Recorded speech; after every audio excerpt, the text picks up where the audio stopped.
SABC News political editor Mzwandile Mbeje joins me for live for more on the imminent cabinet reshuffle. We've been waiting, and finally 7 p.m. it is happening. But I'm so curious about the economic cluster. I did not know what to read into Mr. Enoch Godongwana being sworn into Parliament. Maybe educate us a little bit about what we are likely to see in that space. Well, a very good afternoon to you and the viewers. I think what basically means, particularly the issue of Godongwana, and I might add Patel now, so those were members of cabinet who were not necessarily members of parliament. Remember, the president is empowered to appoint at least 2 people, not necessarily from parliament. I think that sorts out that. Okay. But what it says, dear, was that he probably wants them to be full members of parliament so that he can, perhaps there are people he may have eyed outside who he would want to appoint. So that's my reading of the situation. And as you have said, so clearly the issue around the economic cluster is very important because at the center of the difficulties that the country is going through now is the economy in all forms and its facets. Electricity being the very key. The Minister of Electricity. I've never seen a country awaiting a name like we have been. What are your sources saying? What do we know? Well, certainly it's common cause that there will be a Minister of Electricity. As you have said earlier, it's the identity that everyone is waiting for. And remember, this is this is the decision of the president. You know, he can keep it to himself right up until the last torture moment. Us, basically. Or he can just even change. So because I think he would want it to be the one who will communicate that. But it's quite important, Diabo, because it talks to the challenges this country is facing. We've just been speaking about the issues of the economy now. I mean, you are in the economics department, so everything that the business people have been complaining about is the unstable supply of electricity. So you can't create jobs. Even those jobs that are being created, somehow they can't sustain because there's no supply of electricity. If it's there, so then somehow the business gets interrupted.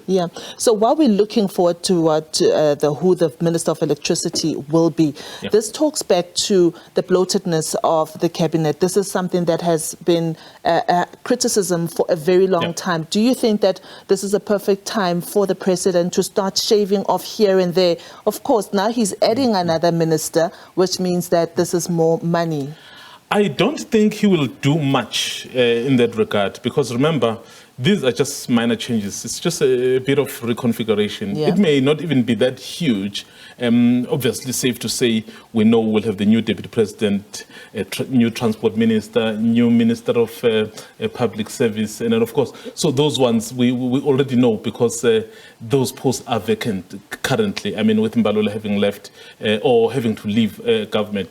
But in terms of reconfiguring government, I don't remember, it's only left with 14 or 15 months before the next election. Less than 18 months. I'm not sure that's what you'd want to do. I'm sure what you'd want to do right now is to really focus on the delivery of what you have set out to do, rather than perhaps the optics of being seen to have cut down cabinet. If then that were to happen, he probably, if obviously the ANC gets re-elected, so he can perhaps do that next year comprehensively. Here, I see minor adjustments.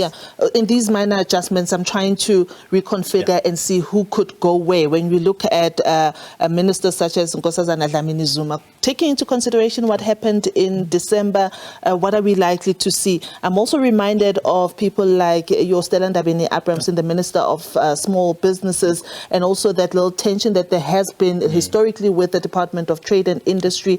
Can we maybe see a consolidation there? What's your take on that? You know, it's going to be very interesting because if you looked at the results of the NEC at Nasrec, which became very, very youthful as well, and there was a lot of expectation that some of the people will then be taken into cabinet. One of the people we saw being sworn into Parliament in Cape Town was Sihle Zikalala, who was the MEC of Kokta in KZN. And then, of course, we saw Park Stow as well. Yes. So those people deal mainly with issues around Kokta. Perhaps that's an indication, but of course we can't say for sure, because reshuffle does not necessarily mean the dropping. Sometimes it means the shifting of things around. Marupini Ramakgopa, she was the advisor to the president, if I remember my information correctly, Correct. in December. Youthful, you mentioned. Where do you think she could fit in? Given that she is an official of the ANC, I'm not sure if the president will make her the full cabinet minister.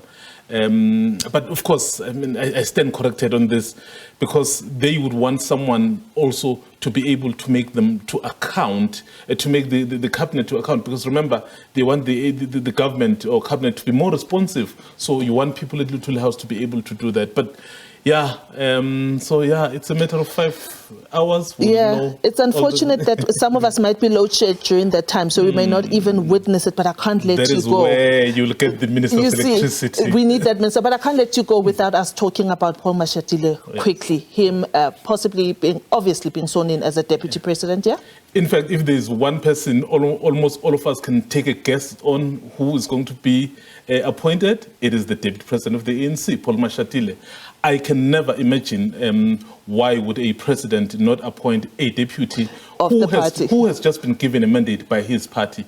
You remember what happened during President Mbege's time, when he removed former Deputy President Jacob Zuma and put in Mzwandile Mbeje, the kind of the backlash. I don't think that's the president wants at the moment. So that's why I'm saying... Especially because the party is also very treading on very skiddy ground. They don't want to be moving things too drastically and alarming. We'll certainly be monitoring what the market makes of this reshuffle from this evening right up to tomorrow. Absolutely. So thank you so much for joining us. Mzwandile Mbeje is the political editor here at the SABC, giving us a comprehensive and understanding of what we can expect later this evening. 7 p.m. is the time where we're expecting the president to make that much anticipated reshuffle.